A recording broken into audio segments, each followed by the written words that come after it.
So, hey, what's up, parents, teachers, therapists, anybody who's interested in supporting kids with executive function challenges, ADHD, things like this. And I get a question a lot where people will ask, how do we improve executive function? So, for those of you who might not be familiar, executive function has to do with how the prefrontal cortex, the frontal lobe, the front third of the brain, if you put your hand over your forehead, this part of your brain right behind your hand here, how do we improve how that part of the brain helps us to execute tasks, to get important things done, to organize, to plan, to prioritize, to focus, to concentrate, to pay attention, to not get distracted and inhibit distractions, um, to pay attention to details, things like this. So how do we improve that? Well, there are three ways that I talk about, and there are so many incredible theorists out there and experts out there that have different ways of explaining things. But the way that I like to look at it is this: there are these three ways: the brain changes, strategies, and workarounds, and removing blocks. Here is what I mean: three ways to improve, quote unquote, executive function in ADHD. So let's explain number one here. So, first of all, the brain does change. There's the concept of use it or lose it, and neurons that fire together, wire together, things like this. And then there's the metaphor, which is not the best metaphor, but that the brain is like a muscle, and the parts of it that we use are the parts that grow. So, essentially, thinking about this though in a literal way, the brain can and does change. Now, the front part of the brain, the frontal lobe, this part of the brain where we believe executive function more or less takes place, this part of the brain, as do all, changes, it develops. But this part of the brain is the last part of the brain to really finish developing as we are growing up, so to speak. And this part of the brain continues to develop until we're 25 or 30 years old. So if you have an eighth grader and you're really concerned about them because their executive function seems to be so behind, or if you have a 17-year-old or whatever, there's so much hope. There's so much hope. There's so much of the brain continues to change. The neurons, literally the brain cells, they continue to develop. They continue to connect. So the brain has plenty of time to develop and to learn better executive function or better executive function skills or skill sets. So I like to think of executive function in terms of skills and skill sets. All these executive functions work together. Now, I talk about 13 or 14. Some theorists will say there are 3 or 5 or 8.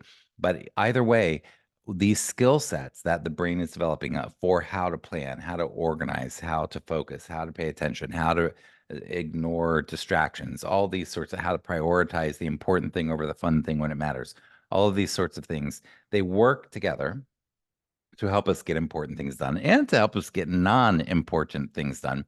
But the brain continues to develop. Now, the thing is that I think is really important is that when we are working with a young person and trying to help them develop better executive function skills so that they can have a better life, when we're working with them, the more that we intentionally, compassionately, and empathetically and skillfully help them build the skill sets that they need to execute effectively and to reach their goals and to have a future that's filled with possibilities and choices and opportunities, the more skillfully we help them learn these skill sets, the more the neurons are connecting in a more effective way.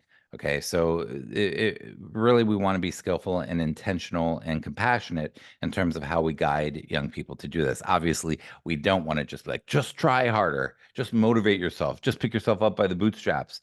And if you would just care about school more, if you would just focus, if you would just, any sentence that starts with if you would just often does not, it shows a misunderstanding or a lack of understanding around the concept of executive function in ADHD. And of course, you do not have to have ADHD to have executive function challenges. So that is number one. The brain changes, the neurons change, and the brain will continue to develop. Now, obviously, some of you might be asking, well, Seth, what if you're 35 years old or 50 years old or 80 years old?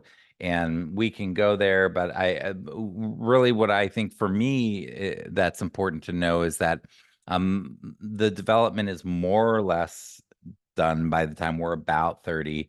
And if I'm working with somebody who's over that age, I'm not really banking on thinking about brain development. In fact, I'm really not banking on thinking about brain development when I'm helping a young person anyway. but I'm going to go to something else if we're working with somebody who's, let's say, 40 years old. Anyhow, here's what I mean. So let's imagine, number one, that one way to improve executive function is to literally improve executive function through the brain development, through the brain changing. But number two, the number two way to improve executive function or executive function skills is to improve the strategies or the workarounds or the compensatory strategies. So it used to be believed that people with ADHD, quote, grew out of it, or a lot of people did. And I think that really what happens is that adults who were kids with ADHD probably are still adults with ADHD, but they've found a niche or they found a career or they found a lifestyle that capitalizes on their strengths, and their executive function weaknesses are compensated for either by the career that they have or the people that they have in their life or by strategies that they've created themselves. For example, a strategy that I have used my whole life and still use, but I'm a lot better at it and I don't waste so much time and spin my wheels so much with this. But I'm horrible at prioritizing. My executive function, one of the things with my executive function is the prioritizing is really bad. So for me, I know that if I don't get certain things done, I'm going to have consequences in my life. And if I get certain things done, there will be positive consequences in my life. So the compensatory strategy for me has been, well, I'll just fill my schedule with a bunch of things. And if I do a bunch of things all the time, I know that I'll get the right things done eventually.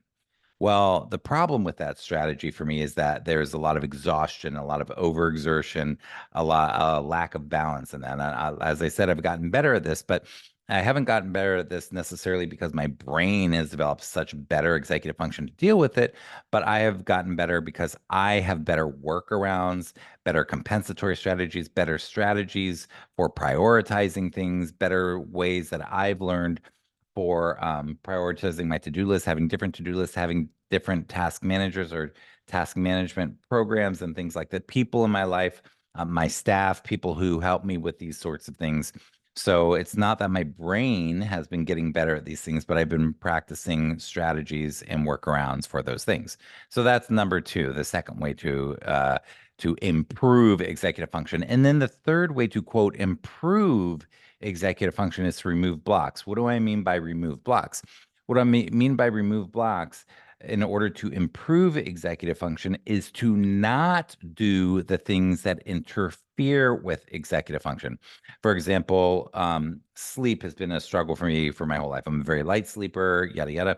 I've done anything and everything that I can to sleep better, more fully, to get more REM sleep, more deep sleep, the types of sleep that really impact executive function a lot for me in any strategies that so what are the blocks to executive function? Trauma, stress, um, nutrition, food that is not nourishing our body, but that's really sapping energy, not moving the body and getting the movement and the exercise and the fitness and the mobility that we need.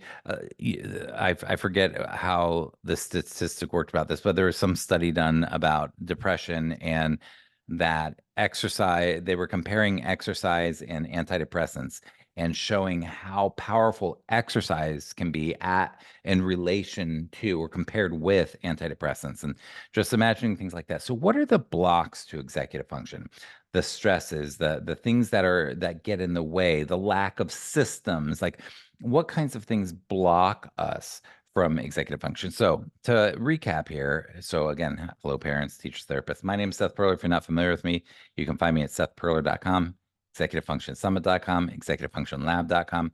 But to recap here, the way that I look at it as somebody who's been working with these kids and families for many years, and as somebody who has spoken to more experts about this stuff than you can imagine, the way that I look at it is in those three ways. And I hope that this helps you because I hope you can use this to help yourself or help the kids that you are trying to be supportive to, but to really think through, okay, what can we do in terms of brain development and brain changes? And being intentional and skillful about how we try to teach executive function skill sets.